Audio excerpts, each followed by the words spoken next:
Bueno, estimados colegas, este es el coloquio número 7 del año.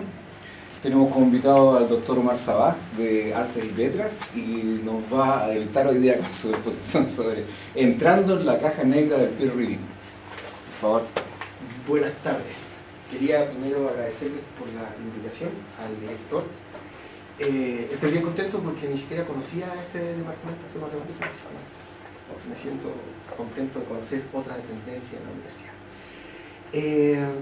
Les vengo a hablar de un tema en el cual todos estamos involucrados, todos aquellos que hacen investigación están involucrados, así que no va a ser nada extraño. Les voy a contar un poquito, este es el esquema de lo que vamos a hablar. Traigo una presentación muy larga, yo hablo muy rápido, así que voy a tratar de, para que dejemos un ratito al final para que podamos comentar algunas cositas. Vamos entonces, ¿cuál fue nuestra motivación inicial? Yo soy profesor de lingüística y gramática, yo soy doctor en lingüística, y me dediqué por mucho tiempo a un área de la lingüística que es súper abstracta, muy cercana a las matemáticas, que es gramática generativa. Y cuando llegué a esta universidad en el año 2007 me dio como una suerte de crisis vocacional respecto de mis líneas de investigación. Entonces me fui a una parte de la lingüística que se llama lingüística aplicada y básicamente me dediqué a analizar el discurso científico con fines didácticos. A eso me he dedicado, yo diría, ya hace unos 8 años. Básicamente estudiar la estructura de los artículos de investigación para poder enseñar a escribir artículos de investigación. Y estuvimos en eso, en un proyecto Fondesit por 3 años, investigando cómo variaba la estructura de los artículos de investigación a través de las disciplinas. Eso después lo implementamos en una base de datos que se llama PRODICIT, que es un centro de investigación interdisciplinario, que fundamos con una serie de académicos de esta universidad y de otras universidades que están interesados también en el tema de la ciencia en general.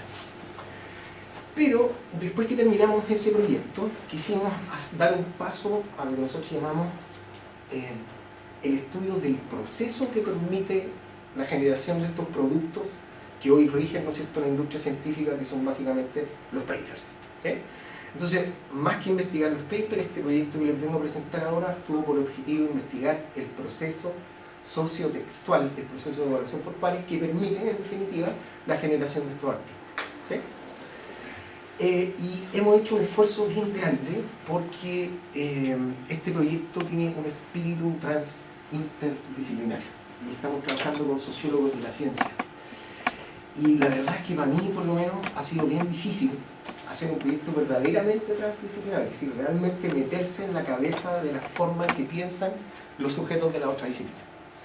Y este esfuerzo nos ha dado algunos frutos, pero en definitiva escribir y trabajar con alguien de otra disciplina es mucho más difícil que trabajar solo, porque hay que comprender las lógicas que subyacen a sus objetos de estudio, pero hemos hecho un esfuerzo y ha tenido buenos resultados.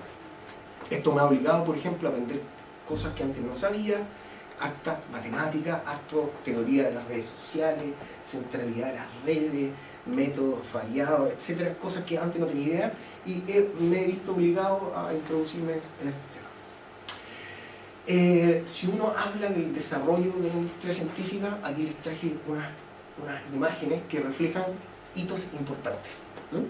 Las primeras 2 imágenes son primero la Philosophical Transactions, la famosa revista que fue producto de la Royal Society, año 1665. Su editor, Henry Oldenbrook, se reconoce como la primera persona, la primera suerte de editor científico. Fue el primero que empezó a contactar gente externa a la institución, por así decirlo, para pedirles la opinión respecto de las cosas que aparecían publicadas en esta famosa revista.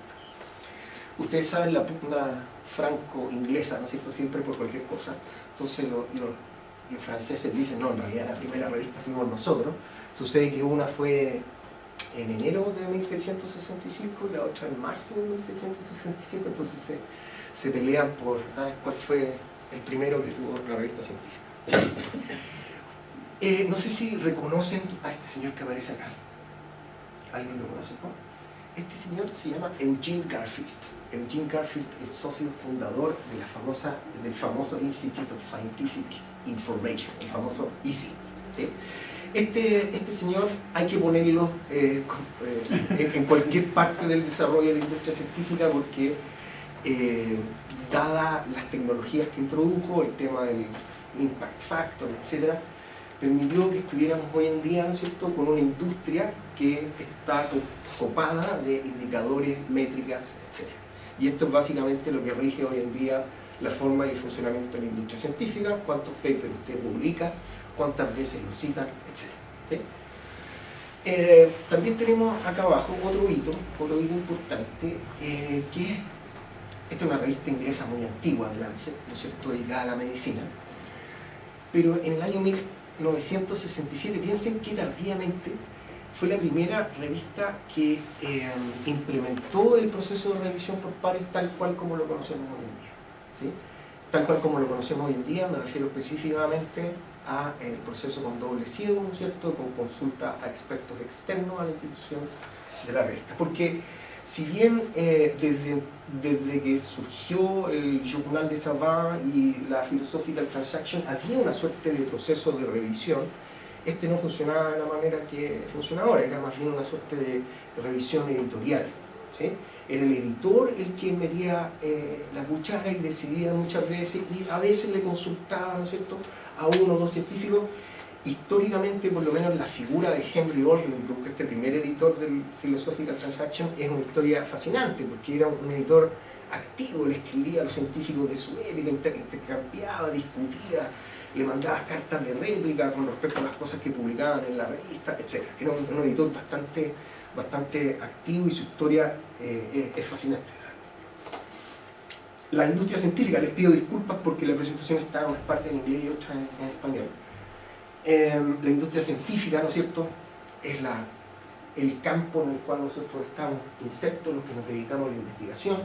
Estos son unos datos de Ulrichs Web, 1.3 millones de papers por año, 40 millones de papers publicados entre el 70 y el 2001, más de 50.000 journals. Estos datos son del año pasado, son al 2015. ¿Sí? Entonces, obviamente estamos copados por información y ningún ser humano es capaz de leer, ¿no es cierto?, todo lo que se publica. Y las presiones que existen por el lado de la academia, este famoso adagio que inventaron los gringos hace mucho tiempo, ¿no es cierto?, el famoso publish or perish, ha ocasionado, según este autor Michael Billig, que en definitiva la calidad de la ciencia que se publica hoy en día sea muy baja. ¿Sí? Porque como hay una presión, ¿no es cierto?, de la academia, en realidad muchos de nosotros nos vemos presionados a publicar, porque es así como nos miden y es lo que es en el mundo que estamos. El proceso de evaluación por pares, todos nosotros lo conocemos, ¿no es cierto? Aquí hay una gráfica, esta es una descripción bien simple y después yo les voy a tratar de convencer de que es un proceso mucho más complejo de lo que realmente aparece. ¿No es cierto? Este proceso, todos lo hemos vivido, consiste en que el autor le envía un artículo a la revista, el editor selecciona unos evaluadores, le manda el artículo, estos evaluadores generan un informe y luego ese informe se lo envía el evaluador a la revista con una decisión. ¿No es cierto? Y este proceso puede ser recursivo, ¿no es cierto?, en la medida que el revise, y a veces los procesos para llegar a publicar un trabajo tienen al menos una, dos, hasta 3, 4 rondas, cuando los editores y los evaluadores son muy porfiados. ¿Cómo se siente el proceso de revisión por pares? La verdad es que así, porque uno se pone a disposición, como en el tapete, ¿no es cierto?, para que lo critiquen. Y esta es una de las características propias del ethos de la ciencia, según el padre de la sociología de la ciencia, un sociólogo norteamericano, Robert Merton, ¿no es cierto? Él decía que existían una serie de normas, ¿sí?, las famosas normas kudos, el comunalismo, la ciencia no es de nadie, ¿no es cierto? Y dentro de esas normas está el escrutinio. La ciencia tiene que estar abierta al escrutinio de sus pares. El conocimiento. Esto responde a una lógica, a un ethos de la ciencia, pero es un ethos de la ciencia post Segunda Guerra, ¿sí? Es decir, bien anticuado. La idea de que nosotros, el conocimiento no es de uno, sino que es de todo, que el conocimiento científico tiene que avanzar para el progreso de la humanidad, etc. Esa idea. La cuestión sobre los procesos de evaluación en general tienen mucha relación con la forma en que uno entra en una comunidad científica. Y esto es lo que yo trato de explicarle a mis alumnos cuando les enseño a escribir papers, básicamente. Y esto va a tener algunas redundancias, por así decirlo, algunas reivindicaciones políticas de la forma en que nosotros creemos que se debería construir la ciencia. ¿Cuándo entra uno en la comunidad científica? ¿Cómo lo hace? Hay algunos que dicen que cuando uno termina la tesis doctoral. Ahí uno da el pasito de este rito de defender la tesis y entra a la comunidad científica. Otros dicen, no, en realidad es cuando tú publicas tu primer paper.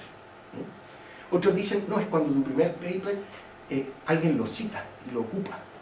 Lo que yo creo realmente es que cuando uno ocupa, por así decirlo, el puesto más alto que uno puede ocupar en una comunidad científica es cuando participa como par evaluador. La mayor contribución que uno hace a esta idea colectiva de la ciencia es cuando tú eres capaz de evaluar, porque en definitiva esta es la idea del evaluador como un guardián, el evaluador como un guardián del conocimiento. La responsabilidad que tiene el evaluador es una cuestión muy, muy importante. La famosa idea del gatekeeper.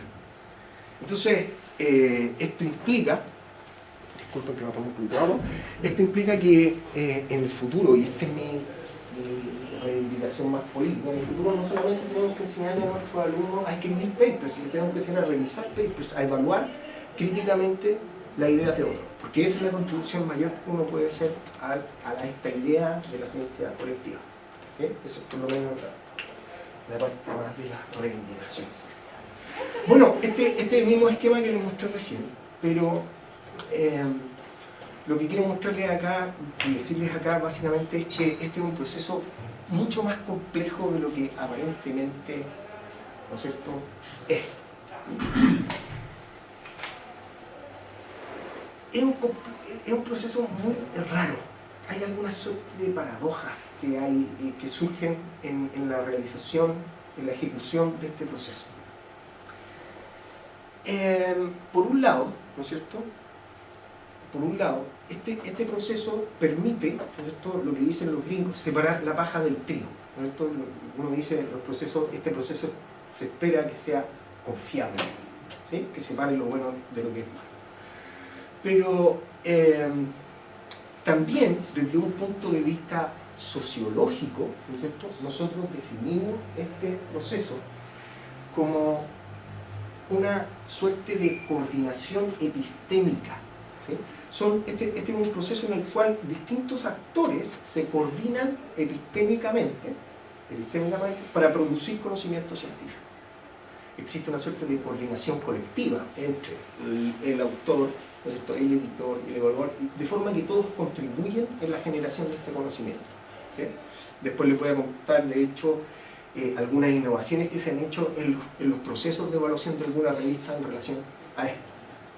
Entonces, es un proceso de acción epistémica colectiva que por un lado es técnico porque supone que el que evalúa tiene un conocimiento técnico sobre la disciplina, ¿no es cierto?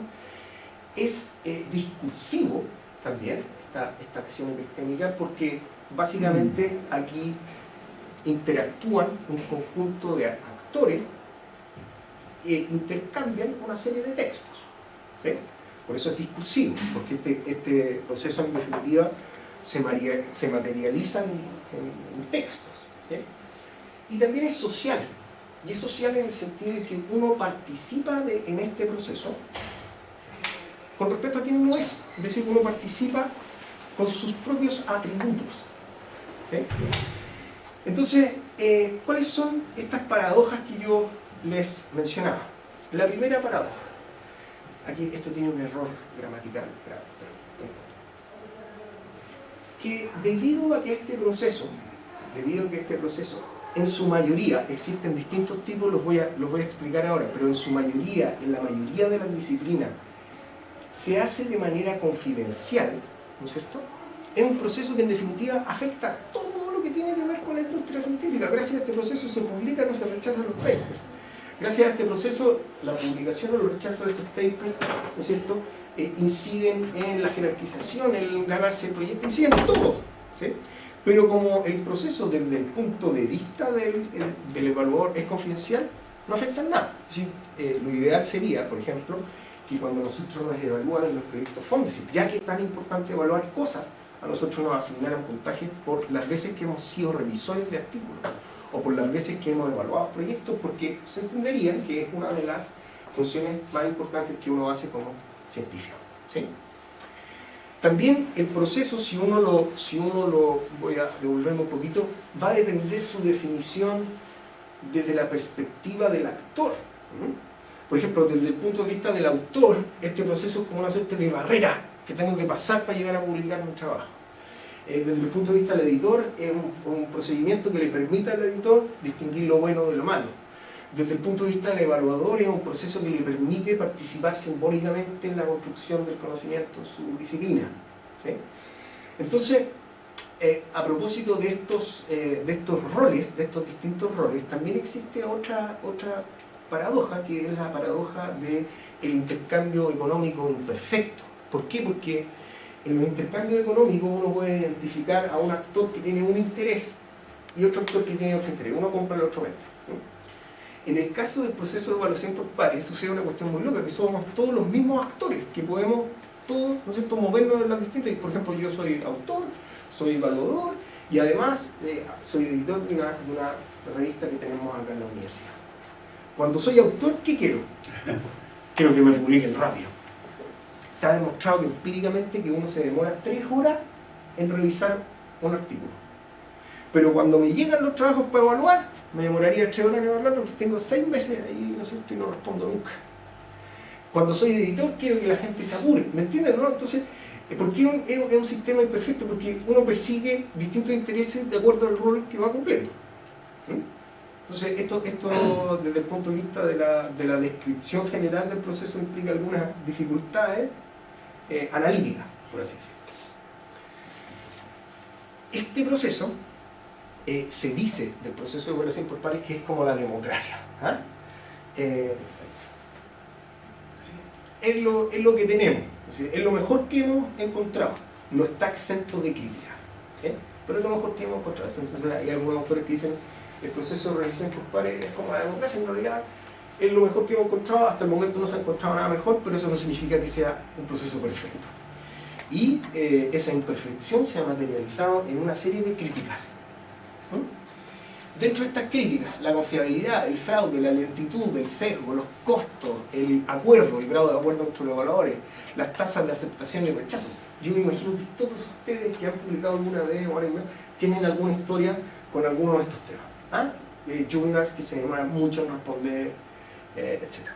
Y hay otros que dicen también, y a mí me interesa especialmente esta, la idea de que el peer review obstruye las ideas innovadoras.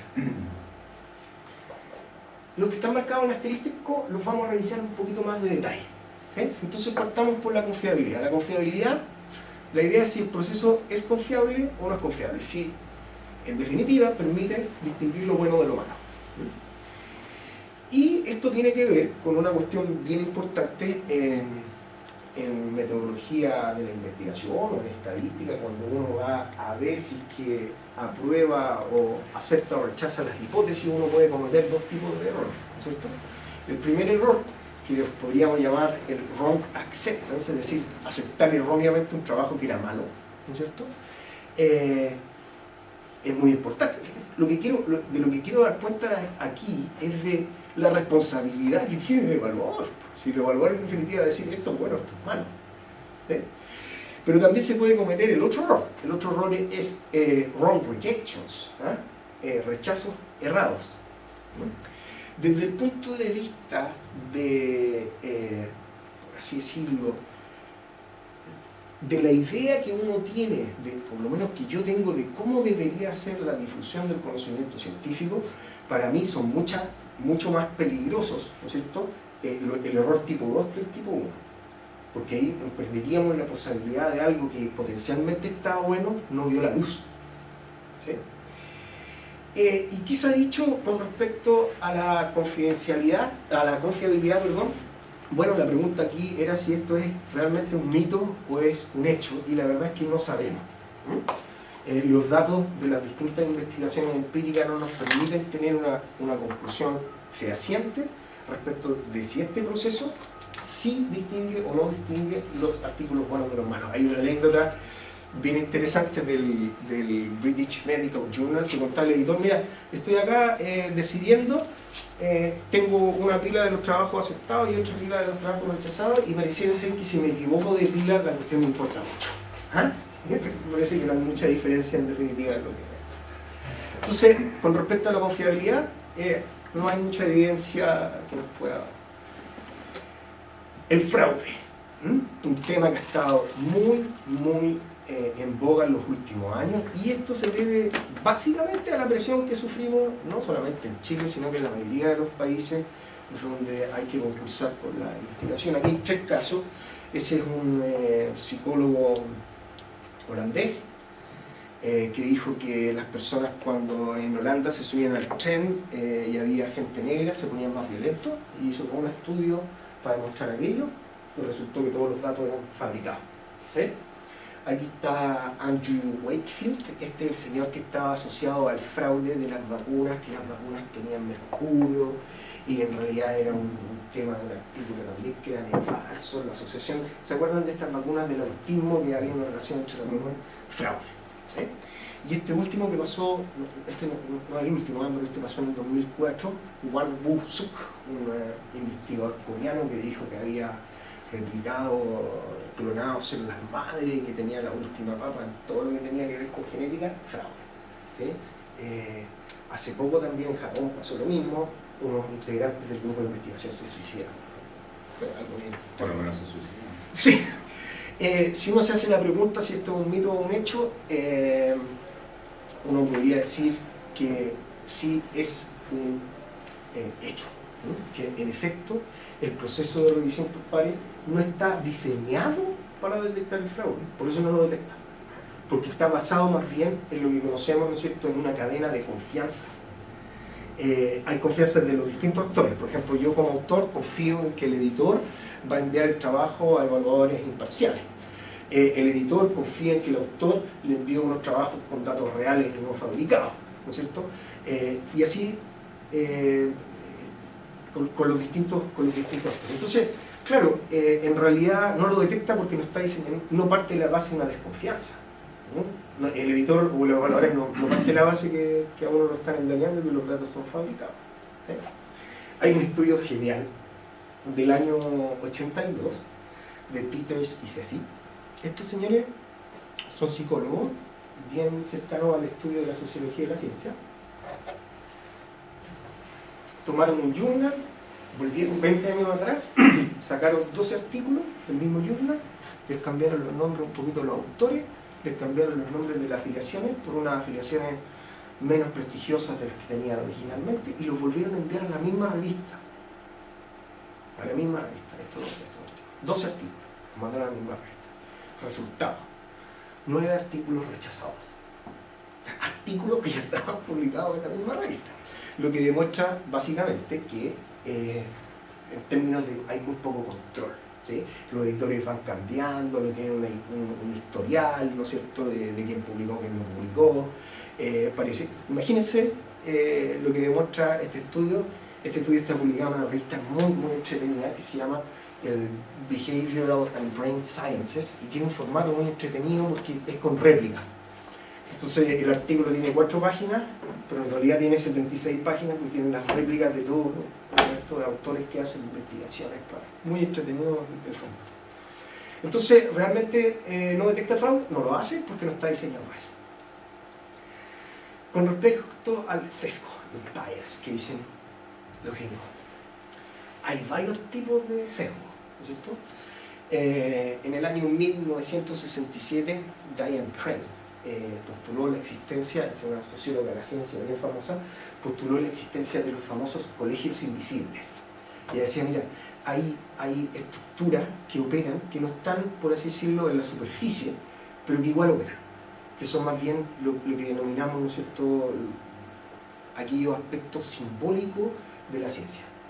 ¿Con quién estudiaste? ¿Cuál fue tu director de tesis? ¿Con quién has escrito?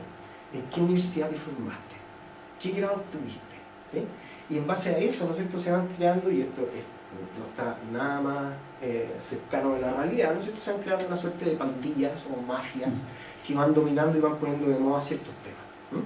Después hay otros autores que dicen el problema que tenemos con el sesgo de los resultados positivos. Hay muchas revistas que simplemente, si usted no les resultó la hipótesis, no le publican el trabajo. Y hay una crítica bien importante al respecto. Hay algunos investigadores que dicen, miren, si en toda la historia de la investigación del cáncer, por ejemplo, hubiéramos tenido acceso a todos los resultados que no dieron resultados, el avance habría sido mucho más rápido del que tenemos ahora. Pero lo que pasa es que uno solamente tiene acceso a lo que resulta, ¿sí?, a lo que se publica. De hecho, hay unos editores bien interesantes, tienen un journal dedicado a lo que se llama Hypothetical Medicine, que uno puede enviar cosas que pueden funcionar y pueden no funcionar, porque uno le da valor también a aquello que podría estar errado. Esa es la idea. Y para que otro científico no pierda el tiempo. Que no pierda el tiempo. Es que ese es el punto, claro. es donde se aplica exactamente el tema de todo el desarrollo farmacológico del cáncer, como los conocimientos al comienzo son tan protegidos, están como medio patentados y nadie quiere que... Bueno, al final no se publica en ninguna revista un paper con resultados negativos, que es lo más común además, chuta, que es difícil tener resultados positivos. Los resultados positivos generalmente se dan una vez que uno ha ensayado y ya se ha equivocado tantas veces, ¿sí? El sesgo de confirmación, el amigo Alan Sokal, ¿no es cierto?, en el año 96, sí, este señor envió un trabajo a una revista que era editada por una persona muy importante de la humanidad y las ciencias sociales, la famosa Julia Kristeva, y mandó un trabajo a esta revista que se llamaba Social Text, ¿sí? El trabajo era lo que conocemos con el nombre de un troyano, un hoax, ¿no es cierto?, porque básicamente contenía puras patrañas. Pero estas patrañas que contenían este artículo eran muy cercanas a las ideas y paradigmas que tenían los editores de esta revista. Básicamente la idea de un socioconstructivismo radical en el cual no existe la realidad, sino que la realidad todo, ¿no es cierto? Y la realidad inventada, y este artículo, si mal no recuerdo, ¿no es cierto?, trata de que en realidad la gravedad es una percepción socioconstructiva. Sí, es un artículo de física. De física. De relatividad. La relatividad de la... Sí, horrible. Sucede que el trabajo fue aceptado para ser publicado, y el mismo día que el trabajo aparece publicado, ¿no es cierto?, él escribe en otra revista, Lingua Franca, develando este asunto y diciendo en definitiva, miren, lo que sucede, en realidad los editores publican aquello que concuerda con lo que ellos piensan. No es que publiquen aquello que está bien o que aceptaron los valores, sino que existe entonces una suerte de sesgo de confirmación. Te publico aquello en lo que yo creo, no voy a publicar, aunque aquello que yo crea sea una patraña, como en el caso de Sokal, el famoso caso de Sokal. Esto, el hecho de que el proceso de evaluación por pares está cerrado, no hay ninguna duda, todos los resultados demuestran lo mismo. Otra idea, y esta es la última crítica que vemos, tiene que ver con el hecho de que este proceso, en efecto, ¿no es cierto?, sí que obstruye en algunas circunstancias la generación de ideas nuevas. Hay un artículo, pero muy muy interesante, se lo recomiendo mucho y lo tengo por si ustedes lo quieren, que se llama la fórmula del autor, barreras al conocimiento a las contribuciones científicas. Este autor dice, Armstrong dice lo siguiente, mire, si usted quiere que la evaluación de su trabajo sea rápida, ¿no es cierto?, y que garantice más o menos la aceptación, haga lo siguiente. No escoja un problema importante. No desafíe los conocimientos establecidos. No obtenga resultados tan sorpresivos. No use métodos simples. No provea, ¿no es cierto?, toda la información, digamos que está, ¿sí?, y no escriba de forma clara, ¿sí? Y es increíble, hace un estudio empírico después y demuestra que en realidad aquellos trabajos que están escritos, el tema de los métodos, ¿eh? El tema de los métodos es un ejemplo. Pareciera ser que siempre hay que ocupar métodos sofisticados, ¿eh? ¿Sí? con estadísticas ultra sofisticadas, que en realidad hay muchas cosas que se pueden hacer de manera más simple y existe, ¿no es cierto?, metodología y en ciencia en general el principio de la parsimonia, que si uno puede hacer una cosa en 2 pasos, es mejor hacerla en 2 pasos también, ¿cierto? Pero tampoco es tan concluyente el resultado. Es decir, la verdad es que esto más bien va a depender de quién es uno, ¿sí? A pesar de que Campanario y otros han demostrado, bueno, eso aplica al otro caso, pero depende más bien de quién es uno. ¿Ah? ¿A qué me refiero? Si uno es un senior, tiene más posibilidades de saltar más alto, de tomar más riesgo. ¿Sí? Es muy difícil que una idea innovadora, por muy innovadora que sea, se la compren a alguien que está empezando. ¿Sí? Eso es lo que más o menos demuestran algunos trabajos. Bien, entonces, esta es una representación que muestra, ¿no es cierto?, el proceso de revisión por pares desde una perspectiva, por así decirlo, sociodiscursiva. Por un lado están los actores que están involucrados, ¿no es cierto?, el autor, el editor, los evaluadores, etc. Y por otro lado está como la cadena en el proceso. ¿Sí? La cadena en el proceso. ¿Qué es lo que se ha hecho? Porque de este proceso, cuando yo empecé a estudiar esto, uno nunca entiende cómo se puede ganar los proyectos con lo poco que sabía. Porque después que uno se gana el proyecto, en realidad recién se mete a analizar el tema en profundidad. Entonces uno siempre cree que es la última chupa del mate y que nadie ha hecho lo que uno está proponiendo. Y uno dice, chuta, aquí la vengo a romper, aquí de la extraño Peter, pero en realidad que con un poquito de estudio uno se da cuenta que este proceso es un proceso que ha sido muy súper estudiado, pero ha sido estudiado específicamente de lo que llamamos la sociología de la ciencia norteamericana. ¿Y qué han hecho estos señores? Estos señores estudian las propiedades cientométricas en relación, por un lado, al resultado. Por ejemplo, ¿qué probabilidad tiene usted de, según quién es usted, que su trabajo sea o no aceptado? Este es el famoso trabajo Patterns of Evaluation del año 71 de Zuckerman y Merton, ¿sí? Estudian muchísimo el tema de las tasas de aceptación o rechazo en las distintas disciplinas, cómo varían, ¿no es cierto? Esos datos aparecen en el paper del 71, entonces dice que, por ejemplo, en física las tasas de aceptación bordean el 90%, versus que en ciencias sociales las tasas de aceptación bordean el 10%. ¿Sí? Que en las ciencias sociales, como son ciencias que hay poco consenso, hay más rechazo, etc. Estos son los tipos de temas que han estudiado, que se estudian muchísimo desde los años casi 50 en adelante. ¿Sí? Estudian también muchísimo lo que dice relación con el grado de acuerdo entre los evaluadores.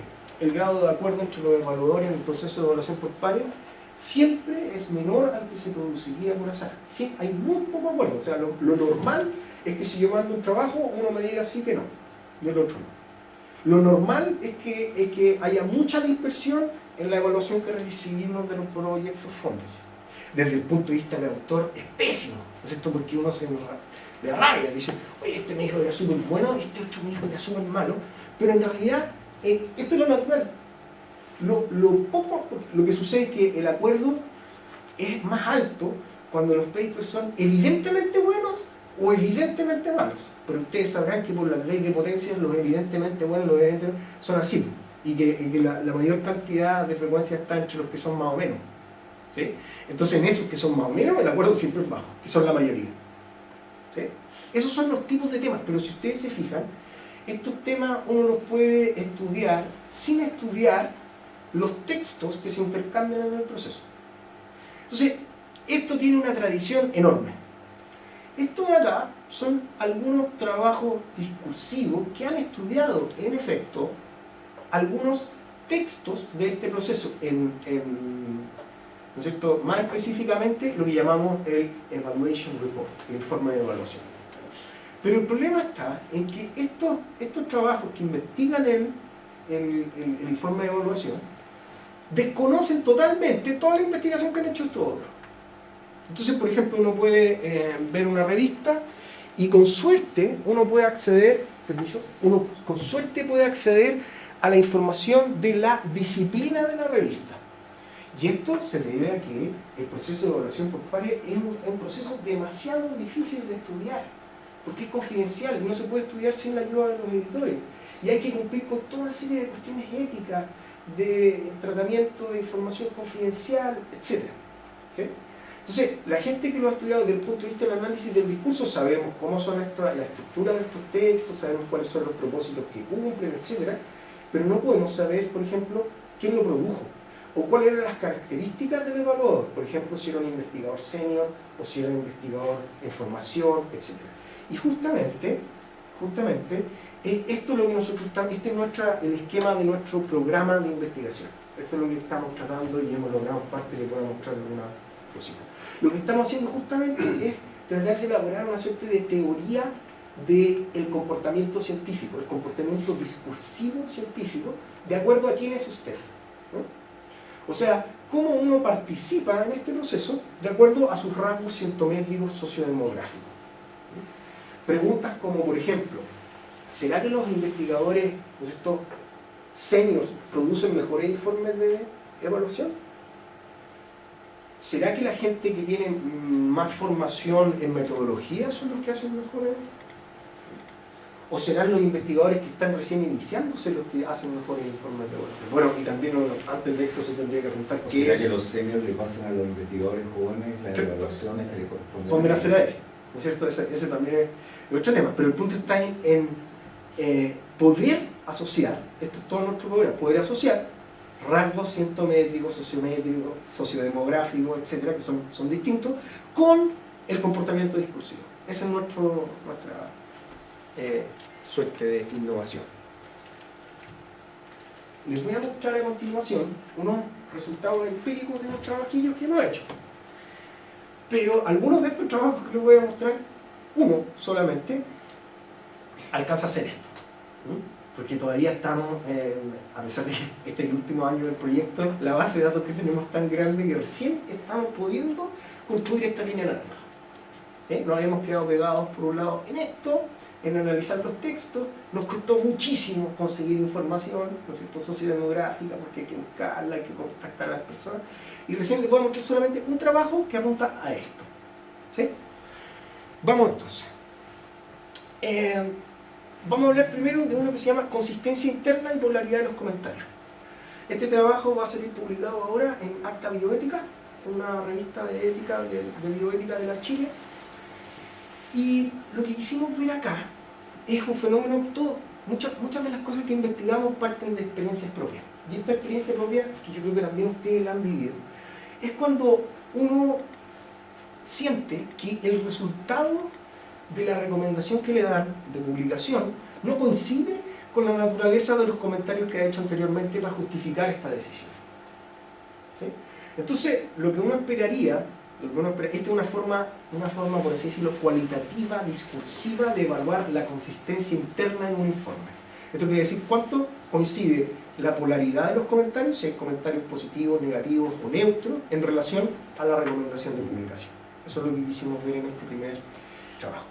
Este tema es bien importante, ¿por qué? Porque hay autores que han dicho, y con justa razón, que los autores reciben mensajes confusos. Y estos mensajes confusos lo único que hacen es que a uno le dificultan la tarea de arreglar aquellos artículos que están aceptados con enmienda. ¿Sí?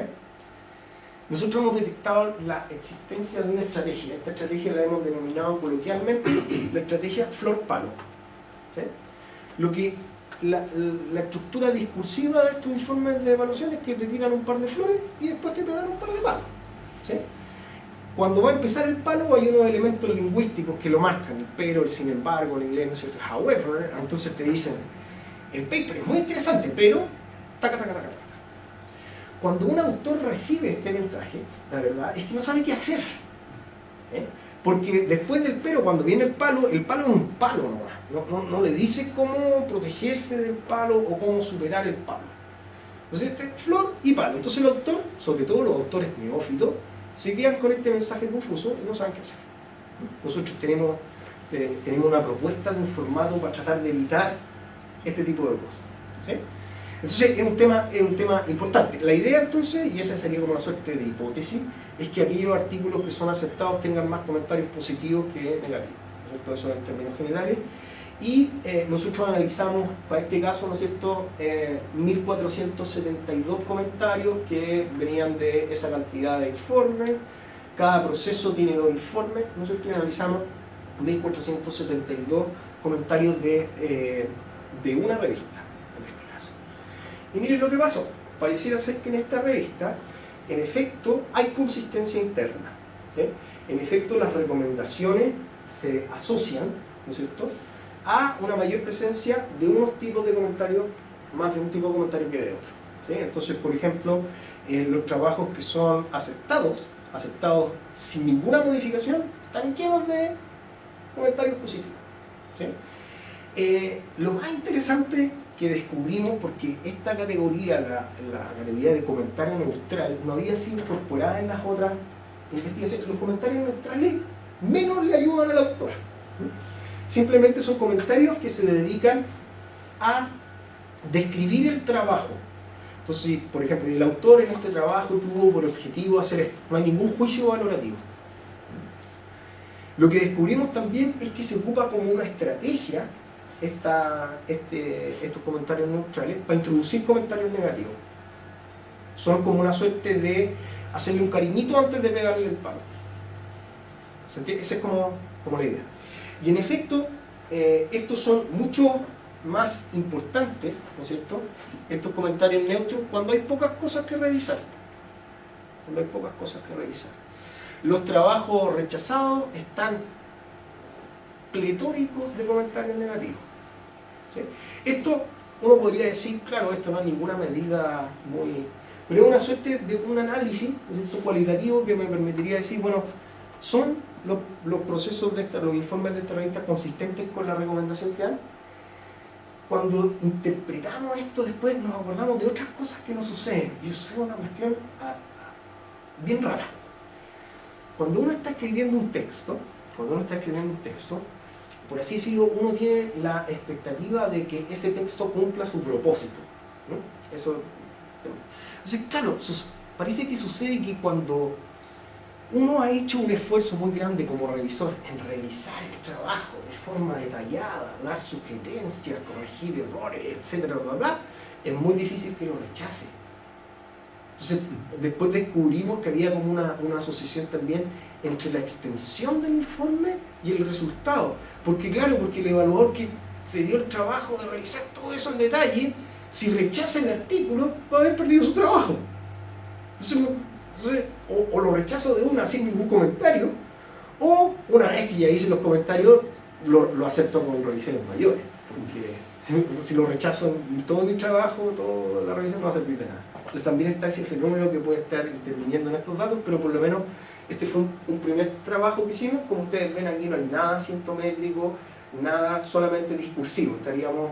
Perdón, las evaluaciones neutrales, ¿qué destino tienen al final? ¿El rechazo? No, como ves, son bien poco frecuentes en los rechazados. Son frecuentes cuando los aceptamos con enmiendas mayores o menores. ¿Y por qué? Es una buena cosa. No me voy a gastar, por ejemplo, si el trabajo es muy malo, no me voy a gastar describiendo el trabajo además. Porque esos son los tipos de comentarios. Si lo voy a aceptar, ¿no? Entonces, después lo vamos a ver con otro caso. Es decir, yo no voy a estar perdiendo el tiempo. Si este trabajo es evidentemente malo, no voy a gastar el tiempo en describir. Lo que hago es, lo ocupo, lo neutral, como para matizar los comentarios negativos, que son súper frecuentes igual en los aceptados con enmiendas mayores. Entonces, como son, lo ocupo como una suerte de estrategia de mitigación. ¿No? Tengo una duda, Omar, sí. No sé si te puedo interrumpir. Sí, en todo caso. con gusto.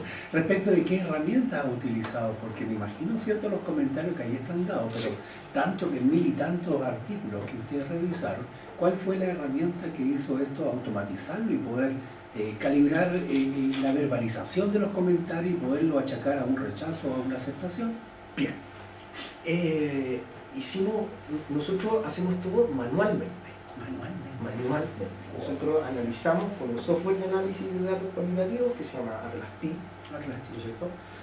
Este es un proceso que se demoró. Nosotros construimos un modelo de análisis discursivo y este modelo de análisis discursivo lo validamos.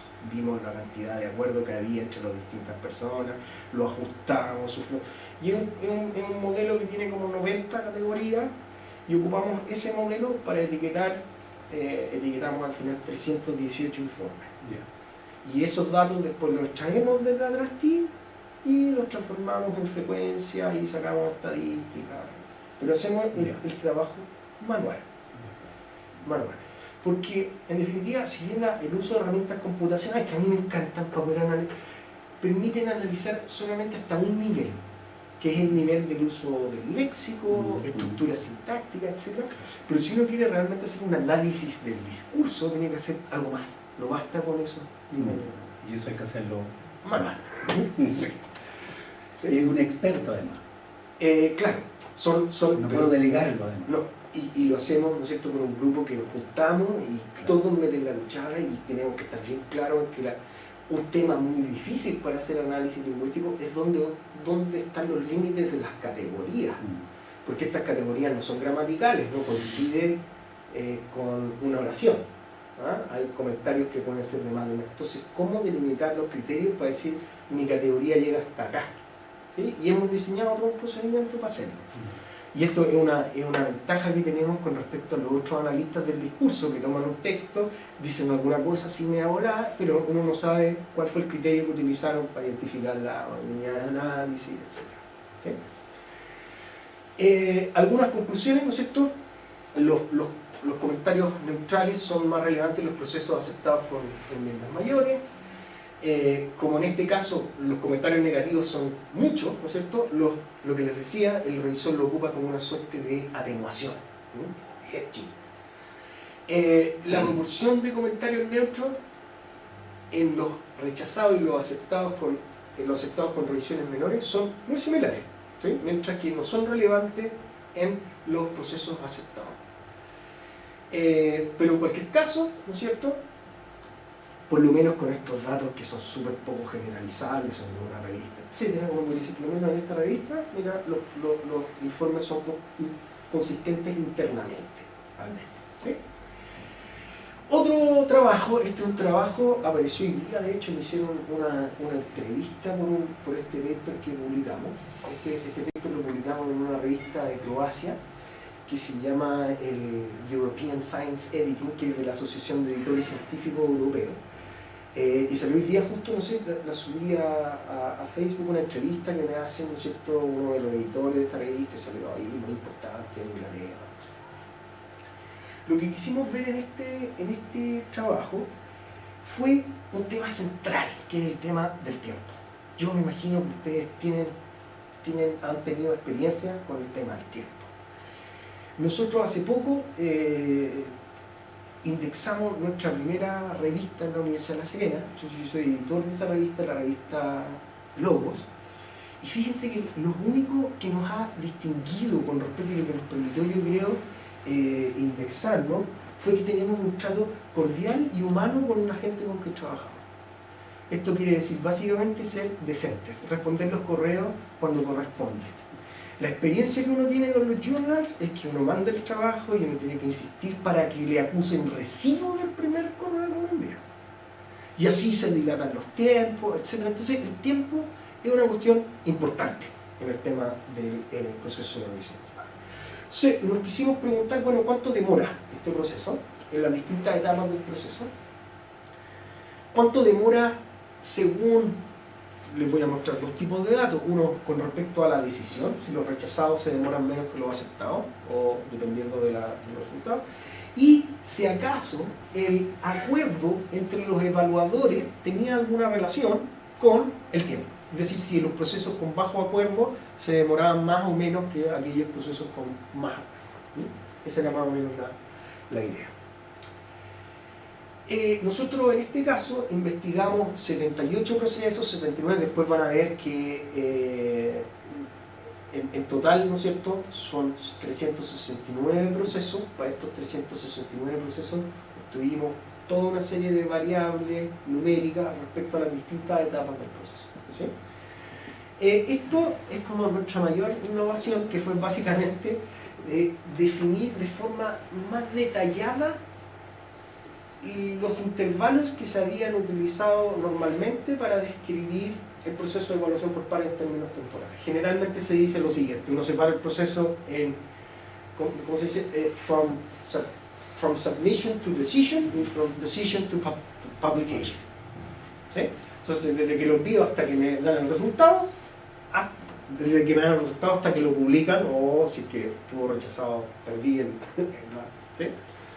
Nosotros hicimos unas distinciones más finas, porque creíamos que estas distinciones que se hacían comúnmente en los trabajos que analizaban el tiempo eran muy generales. Entonces distinguimos lo que podemos llamar el tiempo del editor versus el tiempo del evaluador versus el tiempo del autor. Entonces, por ejemplo, ahí arriba están todo lo que se llama, ¿no es cierto?, los tiempos del editor. El editor que, gasta un tiempo en seleccionar a los revisores. Toda esta información quedaba oculta en los otros tipos de trabajo, solamente tenían menos intervalos. La notificación, desde que recibo los dos, como editor recibo los dos informes, los 3 informes, ¿cuánto me demoro en notificarle al autor la decisión? La publicación, desde que tomé la decisión como editor, ¿cuánto me demoro en publicarlo? ¿Sí? El tiempo total de revisión. El tiempo total de revisión es desde que lo recibe el primer evaluador hasta que lo entrega el segundo. Todo ese tiempo. ¿Sí? El tiempo, el que es más importante para nosotros como autores, el que llamamos, ¿no es cierto?, el tiempo de respuesta al autor, cuando uno se entera de la decisión. ¿Sí? Tiempo de decisión. Y por último, ¿no es cierto?, el promedio de revisión. Tomamos los tiempos de cada uno de los dos y los promediamos de los dos evaluadores de cada proceso. ¿Sí? Entonces, esto es lo que, no sé si van a alcanzar mucho a ver los datos, pero les voy a mostrar algunas cositas. Arriba aparecen los casos de los trabajos, eso significa aceptados, rechazados, retirados. ¿Sí? Y aquí están las 3 revistas. Los colores indican, ¿no es cierto?, que el color más oscuro es el tiempo más largo, dentro del el gris claro es el intermedio y el blanco es el más corto. ¿Sí? Entonces estos datos en realidad hay que leerlos así. ¿Ya? Entonces, por ejemplo, fíjense lo que pasa, este journal es de humanidades y estos dos journals, uno es de educación superior y el otro de información tecnológica. Estas son las revistas del profesor José Omar Valderrama, ¿cierto?, que son algunos de los datos que nos pudimos conseguir para investigar. Fíjense que en la revista de humanidades el editor se demora mucho en seleccionar a los árbitros. Estos son los tiempos promedio, ¿sí?, de todo pero fíjense que en el caso de los rechazados se demora aún más. Se demora 215 días en promedio para un trabajo que finalmente va a ser rechazado. Imagínense el autor. El autor todo esperando este tiempo. Entonces, lo que hemos descubierto en esto, es que desde el punto de vista del autor, lo peor que te puede pasar son las long rejections, los rechazos largos. El otro día un editor me sorprendió porque hice un récord, me rechazó un trabajo en 3 días. 3 días. Ahora llega un palo, pero finalmente estaba feliz. Nunca me habían rechazado algo tan rápido. ¿Sí? Que uno finalmente lo agradece. El problema es cuando uno le tiene tramitando el paper allá y al final le dan la... O sea, la idea, ¿no es cierto?, es que, como para decirlo, las malas noticias mejor saberlas rápido. ¿Ah? Siempre no vayan a esperar por malas noticias. Fíjense lo que pasa con el profesor, con los datos del profesor Valderrama. ¿Okay? Se demora nada. El mismo día que le llega el trabajo lo envía a evaluar. Tiene una base de datos construida. Pero después, si uno compara este dato con estos datos de acá, por lo menos que estas dos revistas tienen como un flujo de artículos más o menos similar, fíjense que el tamaño, el tiempo total al final no varía tanto. Los que terminan aceptados acá se demoran 322 días y los de acá se demoran 334 días. Pero lo que pasa es que lo que a uno le importa como autor, ¿no es cierto?, no es cuando aparece publicado. A uno lo que le importa es este de acá, el 6. Es cuando uno se entera de la noticia. ¿Cuánto se demora en darme la decisión? Y aquí estos números, en el caso de la revista Humanidades, ¿no es cierto?, son mayores para los trabajos que son rechazados. Entonces se demoran más en dar malas noticias. Pero acá los números son muy bajos, ¿no? Lo que pasa en la revista del profesor Valderrama es que uno se entera máximo, ¿no es cierto?, casi siempre en menos de 2 meses del resultado. Pero lo que sucede es que tiene que uno esperar mucho para ver el trabajo publicado. Nosotros tratamos de aplicar aquí algunos jugueras estadísticas, no nos resultó mucho, no se cumplían algunas condiciones de los datos. Como verán, ¿no es cierto?, yo propongo el uso de unos métodos simples. Esto entonces es el tiempo según la decisión. Lo que sucede al final es que los trabajos aceptados se demoran más. ¿Y por qué se demoran más? Porque en todas las revistas, en definitiva, la publicación, la etapa de publicación, desde que tomó la decisión hasta que publica, es la más larga siempre. Se dice que toma más o menos esa etapa el 50% del tiempo total. Por lo tanto, los trabajos aceptados se demoran en total más que los rechazados, ¿sí? Pero si uno analiza ya de forma más detallada el caso de algunos ¿no es cierto?, etapas específicas, ¿no es cierto?, fíjense, por ejemplo, en la etapa de notificación hay poca variación entre, a mí me interesa siempre comparar esta con respecto a esta otra, ¿sí?, a estas dos, porque aquí hay un editor y aquí hay otro editor, entonces podría reflejar práctica. Pero entonces, en algunas etapas, las revistas independientes de la disciplina se parecen harto. En el tiempo total se parecen harto, ¿sí? Pareciera que donde está el juego es lo que llamamos en el tiempo del editor, es mientras el editor tiene el trabajo en sus manos. Ahí es donde se generan las diferencias. Uno lo hace rapidito, el otro se demora mucho. Entonces, esto es lo que les decía, me lo salto y aquí están los datos ahora por el grado de acuerdo, ¿sí? Voy un poquito más rápido porque veo que se están aburriendo. Aquí están los datos con respecto al acuerdo. Fíjense lo que pasa en la humanidad. En la humanidad sistemáticamente los trabajos con acuerdo bajo retrasan el proceso. Son los intervalos, digamos por así decirlo, lo más largo en el caso, ¿no es cierto?, de los acuerdos bajos. ¿Por qué? Uno se pregunta, claro, lo que sucede es que cuando el editor recibe un informe y el evaluador 1 le dice, este trabajo es estupendo, bla, bla, bla, publícalo tal como está, y el evaluador 2 le dice, este trabajo es un bodrio, por favor no se le vaya a ocurrir publicarlo, el editor se demora mucho más tiempo en tomar una decisión y en informársela al autor. Entonces, en estos casos claramente, ¿no es cierto?, por lo menos el grado de acuerdo, el bajo grado de acuerdo está asociado a una lentificación del proceso. Pero fíjense que acá pasa lo mismo, pero con el acuerdo parcial. Y acá como que uno no puede ver ningún patrón. Entonces en realidad lo que pasa acá, esto es lo que la conclusión más o menos a la que llegamos, es que pareciera ser que esto depende mucho de la gestión que hace el editor. Entonces, por así decirlo, hay unos editores que toman mucho en cuenta la opinión de los evaluadores. Y al tomar mucho en cuenta la opinión, que tienen como un rol menos activo en términos de decisión editorial, ¿no es cierto?, se demora mucho más en ese proceso. Hay otros editores que cortan más el queque ellos y que por lo tanto no dependen mucho del grado de acuerdo que tengan entre los evaluadores. ¿Sí? Esto también se ha investigado con respecto a las cadenas en la evaluación. Por ejemplo, lo que pasa en algunas revistas de física, que hay mucha aceptación porque se lo mandan a uno. Si el primero acepta, se publica. O sea, hay algunos editores que quieren publicar la mayor cantidad de cosas que reciben y otros que quieren evitar que se publiquen cosas malas. Entonces ahí se juegan distintos tipos de decisiones. O sea, hay otras revistas que lo envía el primero lo acepta. Lo envían al segundo, el segundo lo rechaza. Se lo mandan a un tercero, el tercero lo rechaza, se rechaza. ¿Se entiende? Entonces pueden haber distintas cadenas de decisión. Entonces, esto es lo que tratamos de demostrar más o menos acá. En algunas ciencias, en definitiva, en algunas disciplinas, el bajo acuerdo sí que determina el tiempo y en otras no. Porque hay una suerte de un editor más activo. ¿Sí? Esto me lo salto. Bueno, pero esto sería importante. Las recomendaciones para los editores. Si uno, dependiendo de dónde uno tiene el cuello de botella, puede usar distintas estrategias. Por ejemplo, si yo tengo el cuello de botella en la publicación, podría pensar en aumentar la cantidad de números que publico al año y sacar más. Si tengo el cuello de botella en la primera fase, cuando llega tengo que, no sé, podría ampliar mi base de datos de forma que no me demore tanto en seleccionar a los evaluadores. Y uno podría diseñar o pensar en distintas estrategias de acuerdo a... Y este trabajo, que es el último que les voy a mostrar rápidamente, espero, sí que es un trabajo que ya aborda esta línea naranja. Es decir, que aquí sí que hay combinación de datos sociométricos por un lado, de un tipo especial, con cuestiones más discursivas.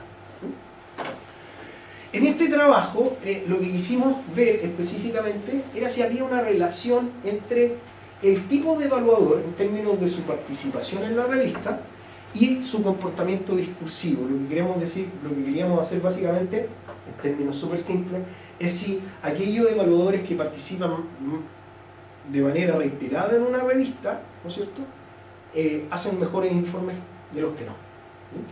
Entonces, aquí sí que nos metimos en la pata de los caballos, y esto sí que ya que estamos apuntando a una combinación entre las dos disciplinas que sustentan nuestra investigación. La mayoría de los trabajos que analizan el proceso de evaluación por pares omiten este hecho, omiten el hecho de que en una revista, por así decirlo en términos coloquiales, son los mismos gatos que realizan los distintos roles. Y que hay un autor que, además de ser autor, puede haber sido evaluador de esa revista, y hay uno que puede haber sido evaluador por muchas veces, y otro que... ¿Se entiende la idea? Nosotros descubrimos en esta revista que existen estos 4 tipos de perfiles de evaluadores. Esto para nosotros ya es una suerte de indicador sociométrico, no cientométrico, pero sí sociométrico, porque permite ordenar en una jerarquía a estos tipos de perfiles. Entonces está el evaluador simple. Este participó una vez como evaluador en la revista, nada más. Después está el evaluador frecuente, más de una vez. Después está el A2F, con doble función. Participó una vez como evaluador y una vez como autor. Y el otro, ¿no es cierto?, el A2F más, es el que ha participado muchas veces como evaluador y como autor. ¿Sí? Entonces lo que quisimos ver es si estos distintos perfiles, ¿no es cierto?, afectaban el discurso. Uno podía ver diferencias en el discurso de estos distintos perfiles. Analizamos, esto está siempre en términos de número de evaluadores, informes de arbitraje, pero nuestros datos son enormes, porque les voy a mostrar después, son 5.000 comentarios, son 6.000 comentarios, ¿sí? Aquí está como la unidad grande, nomás, no están los comentarios más chiquitos, la otra unidad de análisis. Entonces, para este trabajo, lo que hicimos primero era entender qué es, en el proceso de evaluación por pares, tener una buena retroalimentación. ¿Qué es lo que un autor quisiera, ¿no es cierto?, recibir de los evaluadores? Y hemos descubierto, y hemos propuesto, y esta cuestión parece que está funcionando, y que a los autores no nos gusta la estrategia flor palo. Tampoco nos gusta que nos hagan que nos tiren flores, o que nos tiren puros palos, o que nos tiren flores con palos. Tampoco nos gusta que nos digan cuestiones así como indirectas. Porque en definitiva, cuando es un autor, sobre todo los autores novatos, y un evaluador a uno le dice, sería bueno reestructurar la introducción, que pareciera ser que lo está haciendo por una cuestión de cortesía académica, ¿sí? Pero lo mejor para un autor es que me digan, cambia esto, haz esto, ¿sí? No que me digan, sería bueno que... ¿Se entiende el punto? ¿Sí?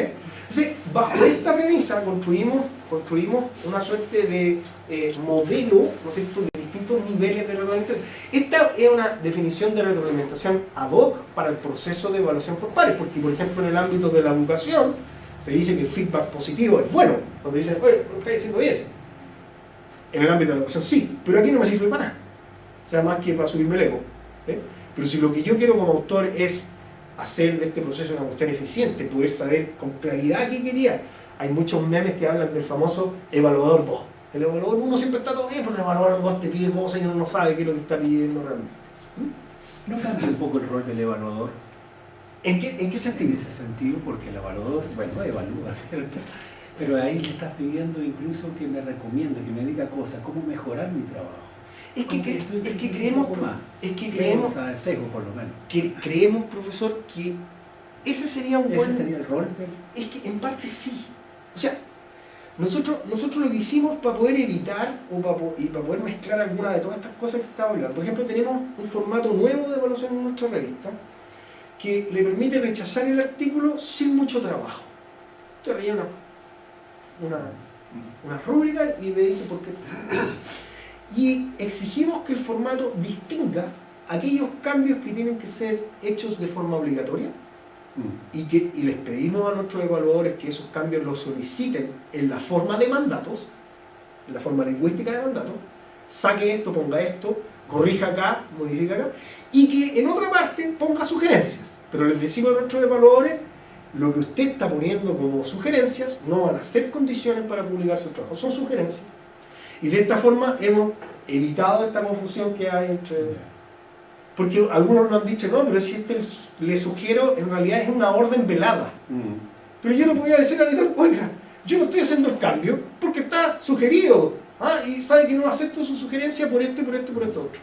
A mí no me entienden. Entonces, nosotros dijimos, analizamos uno de nuestros componentes del modelo de análisis del discurso, uno es del contenido, otro es de la acción o los propósitos comunicativos, y otro es de la valoración. Ese es nuestro modelo discursivo general. Este trabajo lo hicimos solamente por uno de esos componentes que son los propósitos comunicativos. Entonces, estos son el tipo de cosas que aparecen en los informes.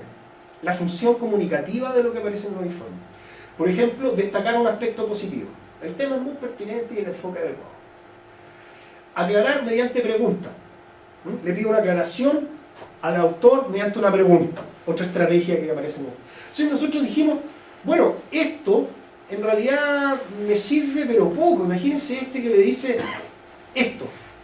Dice, nadie trabaja en esto en el... ¿De qué me sirve a mí más que como para sentirme mal? ¿Dónde? ¿Qué hago con esto para corregir el trabajo? Nada. ¿Sí? En cambio, y después vendrían otros que son como de nivel medio, que son todas estas como sugerencias, que en realidad son órdenes veladas. ¿Sí? Y por último, están los que serían la mejor retroalimentación, que es cuando me dicen qué tengo que hacer directamente. ¿Sí? Haga esto otro, borre esto, incluya esto acá. Eso sería como para un autor el evaluador ideal. ¿Sí? Y construimos esto. ¿No es cierto? Nosotros dijimos, mira, tiene que existir algunos propósitos comunicativos que son como comunes, que es como el core, el corazón de este género textual. O sea, si usted quiere escribir un informe de arbitraje, al menos tiene que describir el error, ubicar un elemento, indicar lo que sobra, Esto pareciera ser que es como una suerte de propósito comunicativo base común para todos, ¿no? Y que en cambio, lo que nosotros creíamos era que la diferencia iba a estar en estos propósitos específicos. ¿Sí? A esto lo llamamos nivel 1, ¿no es cierto? Nivel 2 y nivel 3. Y lo que quisimos saber, ¿no es cierto?, es si existían diferencias entre el tipo de retroalimentación de acuerdo a los perfiles, ¿no es cierto? ¿Quiénes eran los que proporcionaban mejor retroalimentación? ¿Quiénes eran los que proporcionaban peor? ¿No es cierto? Etcétera. ¿Quiénes le hablan más al autor y quiénes le hablan más al editor? ¿No? Hay algunos que le hablan más al editor. Y estos son los resultados. Miren. Lo primero, ¿no es cierto?, es que pareciera ser que la hipótesis de los propósitos comunicativos comunes se cumple. ¿Sí? Es decir, hay súper poca variación ahí, independiente del... Y existen algunas diferencias. Estas diferencias nosotros todavía no las hemos probado estadísticamente, etcétera, pero hay algunas tendencias que ya podemos decir algo. ¿Sí? Fíjense lo que sucede es que los que realizan mejor retroalimentación son los A2F, los que han participado una vez como autor y una vez como evaluador. Nosotros al comienzo de esto, cuando empezamos a hacer este trabajo, nos incorporamos una variable, la variable del tiempo. No analizamos si en realidad este señor había sido primero autor y después evaluador o viceversa. Después lo tuvimos que controlar porque... Bueno, la mayoría de estos A2F fueron primero autores y después evaluadores. Sí, pero... También, porque es que hay editores, por ejemplo, que tienen la política de nunca usar evaluadores a los autores. Hay otros que, al revés, ocupan a sus autores como evaluadores. ¿Sí? Entonces, esta es una cuestión interesante, porque ¿No es un poco difícil rechazarle después a una persona que ha sido evaluador tuyo un artículo? Es el tema. sí, Eso yo quería preguntar, ¿cuál es el porcentaje de rechazo y aceptación de los que tienen ese doble rol? tenemos una estadística al menos, por lo menos en un caso sí podré decir algo. ¿Sí? Fíjense que uno podría entonces decir, ¿cuándo hay una retroalimentación de calidad? Bueno, cuando hay harto del nivel 3, poco del nivel 2 y poco de... ¿sí? Uno podría establecer una suerte de... ¿sí? Y aquí uno de nuevo puede ver esto, los mismos datos que les estoy mostrando recién, ¿no es cierto? El color gris es el que representa al A2F, al que participó una vez como... ¿sí? Fíjense, aquí están, nosotros analizamos todos esos fragmentos, estos son nuestros datos reales del análisis, digamos. El evaluador que ha participado, perdón, el A2F, este que está acá, el A2F, no solamente el que genera mejor retroalimentación, sino el que genera más. Sus informes son más largos. Son más largos que el de los otros. ¿Sí? El que menos habla, ¿no es cierto?, es el evaluador que ha participado en muchas ocasiones. Tacha. ¿Sí? No me manden más cosas. No me manden más cosas. Entonces, miren acá. ¿Quién le habla a quién? ¿Quién le habla a quién? Este dato también es entretenido. ¿Quién es el que más le habla? Todo le habla. Pero al editor. Ah, bueno. Al editor le habla, por así decirlo, A2F. el A2F Plus, ¿sí? Y por otro lado, el evaluador simple. Nosotros hemos utilizado, y esta guía, si quieren, la parte sociológica, esta es la influencia de mi amigo Piña, que es mi investigador internacional, que trabaja en Francia, que es sociólogo, se dijo, aquí hay una metáfora que podemos utilizar para explicar esto. Y la metáfora es una metáfora militar. ¿Sí? Entonces me dijo, mira, estos que están acá abajo, estos son los generales. Estos son los generales. Estos que están acá, los evaluadores simples, son los soldados, son los que mandan a la lucha, a la guerra.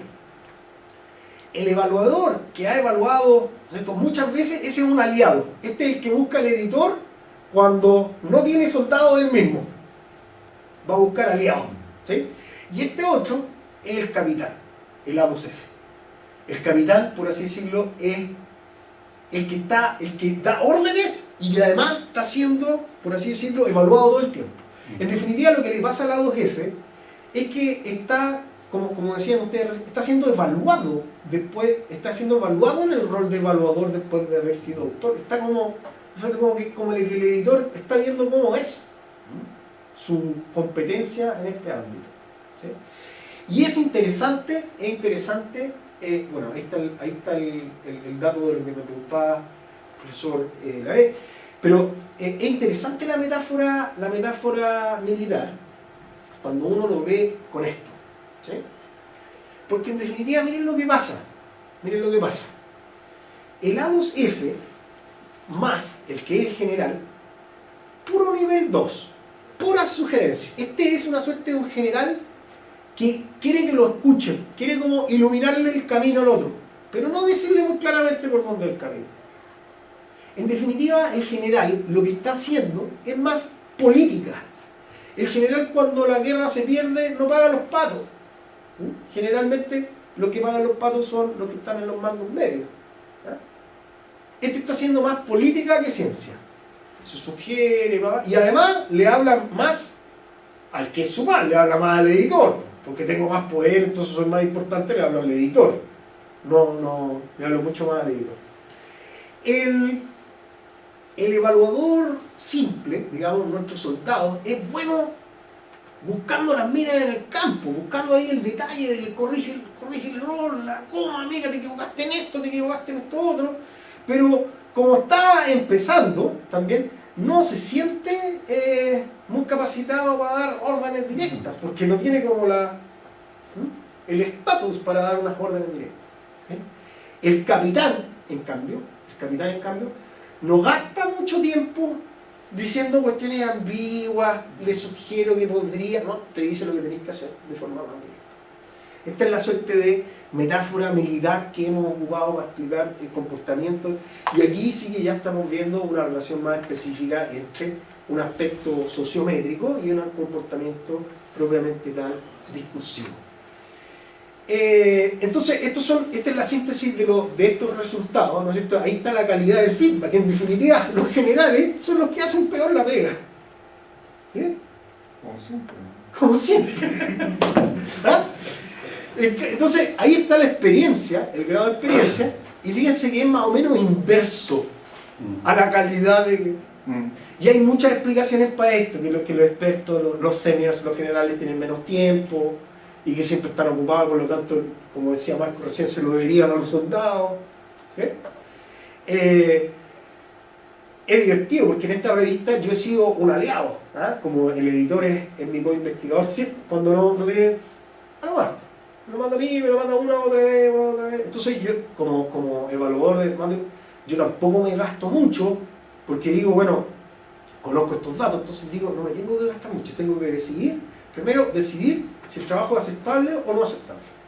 Después de eso, le voy a ir al hueso, no le voy a estar diciendo, mire, fíjese que podría, sería interesante que, sino que al hueso, ¿no? Para poder facilitarle la vida al autor. Entonces, fíjense, me saltó unos datos que tenía que ver con el rechazo, con una cuestión loca que sucede, es que el evaluador siempre es el que más rechaza. Tal vez dijimos nosotros que esto es para poder legitimarse ante el editor. Está empezando, entonces quiere ser duro y demostrar que puede ser duro y que tiene razones para poder rechazar algo. Eso con respecto a lo que lo revisó muy bien. Lo revisó muy en detalle, entonces, claro. Y entonces, aquí tenemos como más de la interpretación, ¿no es cierto? El evaluador simple entrega más comentarios al editor, son los que más rechazan, emiten más comentarios del nivel 1, del bajo, ¿no es cierto?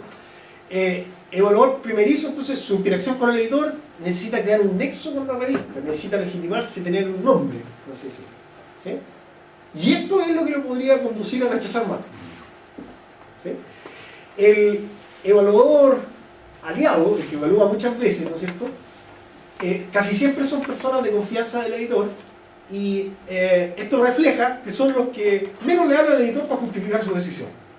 Como son cercanos, no tienen que explicarle nada. Tú me pediste la opinión, aquí está tu opinión. ¿Sí? El A2F, este es el capitán, este es el que hace la pega, este es el que paga los patos, este es el que da órdenes, pero lo están controlando. ¿Sí? Entonces son los que emiten más retroalimentación, los que entregan mejor retroalimentación y los que menos le hablan al editor.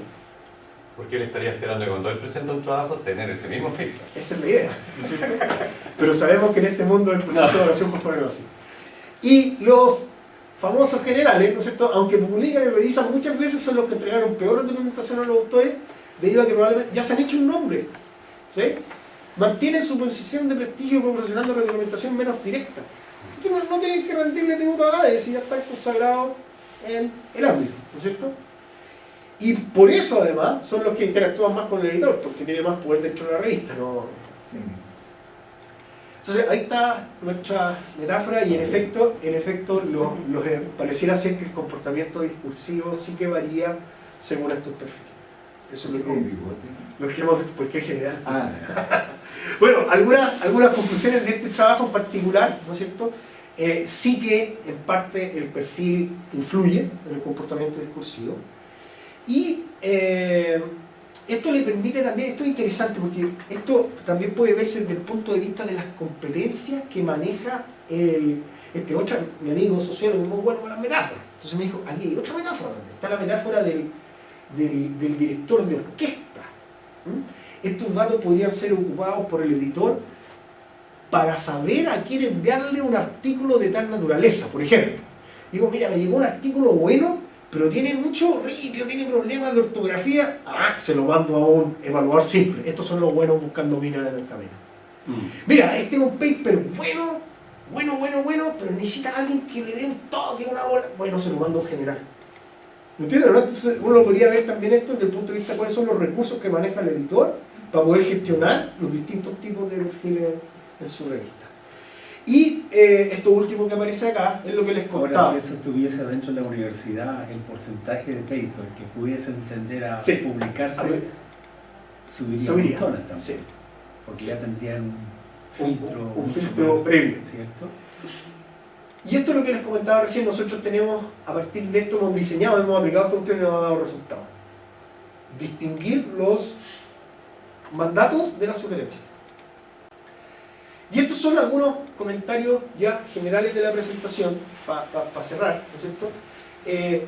Todo lo que sabemos del proceso de revisión por pares, nadie tiene la verdad todavía, en muchos aspectos. Todos los investigadores, hay un investigador de este tema que es el investigador de las ciencias sociales más citado, se llama Lutz Bormann, trabaja, ¿no es cierto?, escribe papers todos los días, los publica, bla, bla, bla, y él también ha llegado a las mismas conclusiones, es decir, en esto tenemos muy poca evidencia que nos permita decir, mira, la cuestión es así.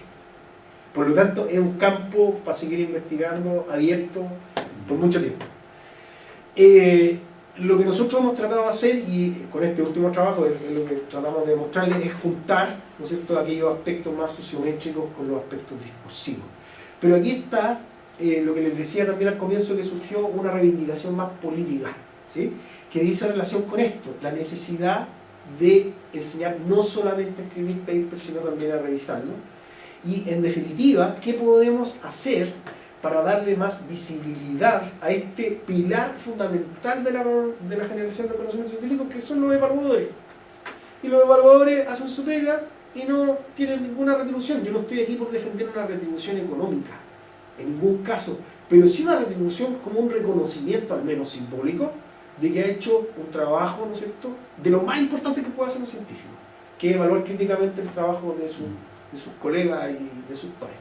Por lo tanto, obviamente, el proceso de revisión por pares, hay un cliché que se ocupa mucho en las ciencias sociales, que es la construcción social del conocimiento científico. Bueno, si uno realmente quiere estudiar la construcción social del conocimiento científico, hay que estudiar el peer review. O sea, es la ventana que nos permite entender la forma en que se genera el conocimiento.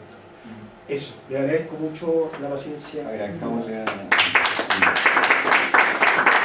consultas, comentarios, esta la parte buena. Sí, esta es la parte entretenida. Bueno, desde el momento que los evaluadores son seres humanos, obviamente eso es impredecible. Impredecible, pero también hay autores que dicen, bueno, ¿cuál es el problema con que el proceso sea sesgado? Con que el proceso sea subjetivo. Es mejor, dicen algunos, utilizar esto para mejorar. O sea, decir abiertamente que el proceso es sesgado. Decir abiertamente que el proceso es subjetivo. Es decir, darle valor a la subjetividad. Si esto no... Es verdad que lo que esperamos, y este tema está tan candente hoy en día, por todas las críticas que han habido, ¿no es cierto?, al Fondesit. Yo les cuento que hace poco me nominaron en el grupo de estudio de Fondesit. Entonces soy bien contento por un lado, pero por otro lado estoy preocupado, porque justo me invitaron a participar en el momento de mayores críticas que hay. Además, soy parte voy a ser parte del grupo de estudio, voy a ser postulante a los proyectos de este año también, espero ganármelo. Entonces, el tema de la evaluación viene, ¿no es cierto?, el tercer anuncio que ya hubo, pero viene el Ministerio de Ciencia y Tecnología. Entonces, todos los temas que tienen que ver, en definitiva, cómo tomamos la decisión de qué financiar, no financiar, son cuestiones importantes. Oye, Lo que tú dices el CERU, uno dice los Fondesit, uno dice, este individuo gana por secretaría. Sí. pero en las publicaciones Omar, es igual. O sea, Es lo mismo. Mira, si ustedes pudieran hacer un estudio en el tiempo de aceptación de artículos versus nombre, por ejemplo, versus filiación, que eso sería interesante. Hay artículos que los pueden aceptar en 15 días. Hay artículos, si te lo aceptan en 15 días, es poco probable, si tú me preguntas a mí, es poco probable que haya habido un proceso de revisión ahí. O sea, puede que haya un proceso alterno entre medio. Pregunta de quién lo mandó. Tú puedes mandárselo a alguno de los editores, por ejemplo. Tú puedes trabajar en el mismo lugar con el editor. Mira, hay un... es complicadísimo, pero, ¿no? Mira, yo quiero meter la cuchara un poco. Esto que estamos conversando, es muy importante enseñarse a los alumnos que están aprendiendo ciencia en general. ¿No? Decirles lo siguiente, que la generación del conocimiento científico no depende exclusivamente de la calidad técnica de la idea. Eso es una cuestión básica que la gente es mejor que la sepa antes de meterse en este mundo.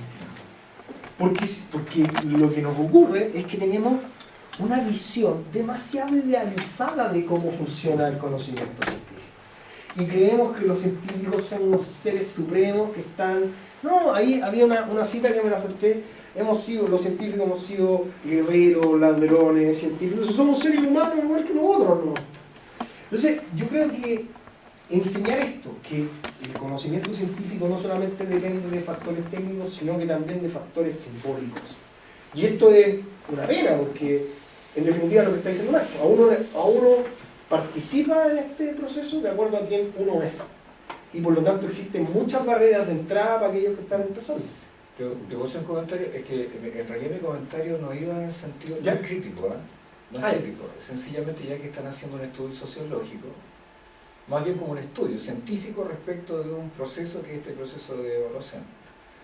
Por eso te decía, consideren otros parámetros, sí, después de la transmisión de que corté hoy te puedo dar muchos tips y muchas cosas que ustedes pueden abordar, no para hacer una crítica al sistema, sino claro, que para decir cómo funciona en algunos aspectos esta cosa. Y si quieren hacer estudios estadísticos, les puedo hacer sugerencias de qué mecanismos pueden usar para detectar precisamente esos problemas. Eso te decía. Si uno mira los procesos de aceptación y empieza a mirar la afiliación de la gente, o sea, 15 días, 20 días de aceptación, he recibido tal fecha, aceptado el 30 días después. Y otro que dice, recibido tal fecha, revisado tal fecha, aceptado un año y medio después. Y tú empiezas a mirar otros detalles, te vas a detalles finos y te das cuenta, mira, hay una lógica que no es menor la cuestión. Mira, yo difícilmente una de las personas que aparecen en el comité editorial, los principales, con dificultad van a revisar más de 2 artículos al año. Te lo digo. Con suerte, te lo doy a firmado. veces están ahí con suerte. por poner el nombre. Bueno, no quería decir eso, pero, Sí, esa es la realidad. No, primero porque no van a tener tiempo para estar revisando todos esos artículos, están prestando un respaldo en términos de prestigio a la revista. Y por lo tanto lo más probable es que al final la revista, si quiere hacer un proceso de revisión en aquellos artículos que no le estén mandando los mismos editores, va a tener que contratar soldados, ¿no es cierto?, para que le hagan la revisión, pero eso se va a ir en estratos. Esto lo reviso, esto tiene una revisión más o menos, y esto saque, páselo y lo publico porque me lo está mandando X. Los generales. Ahora, eso es una cuestión social y por lo tanto tú le dices a la gente, mira, si tú tienes mejores contactos, es más probable que te publiquen más rápidamente esto, y eso ya al final de 10 años o 5 años tú lo tienes claro. Totalmente. Hay ciertas facilitaciones en esta cuestión que los criterios son subjetivos en las evaluaciones. Si tú, por ejemplo, mandas un proyecto, te lo pueden evaluar un año, eso se lo escuché a una persona hace poco. Entonces, pucha, te evalúan el proyecto y te mandan, te dicen, suponte que te lo rechazaron y viene la evaluación y tú miras, oye, es extraño, lo mandas de nuevo, el mismo. Y lo aceptan. O no lo aceptan, pero te dicen, no sé, aquellas cosas que parecían débiles pueden que ahora sean fuertes, y otras que eran fuertes por el otro evaluador son absolutamente débiles.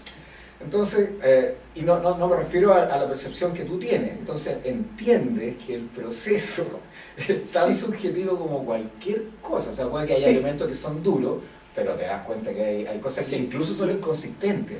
Sí, lo que yo creo es que en términos de la gente que se está formando, cuando uno se está formando y uno le dice esto a la gente que está estudiando ciencia, pero ¿cómo puede ser así? Porque la ciencia acaso no era objetiva, y técnica y exacta, y entonces... No, pero es que esto es una cuestión social. Eso es lo que yo creo que primero... Y lo otro que apunta Marco es demasiado evidente, hay pocos organismos de investigación a nivel mundial que tienen sistemas de seguimiento. Pasa que, lo que pasa es, en fondo, por ejemplo, yo hasta donde entiendo, uno no tiene el historial de todo lo que ha presentado alguien y por lo tanto varían los evaluadores de los distintos proyectos, por lo tanto las percepciones también pueden variar. O sea, no hay nadie en fondo viendo, por ejemplo, si es que el proyecto que te rechazaron el año pasado es distinto al que estáis presentando este año. Nadie hace eso, nadie hace, oye, será distinto, entonces, está mandando la misma cuestión que ya le rechazamos, entonces se lo mandamos de vuelta.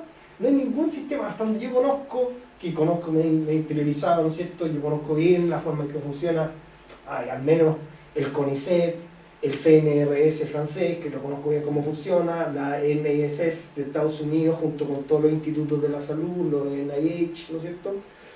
Conozco bien cómo funciona el Max Planck también en Alemania, etc.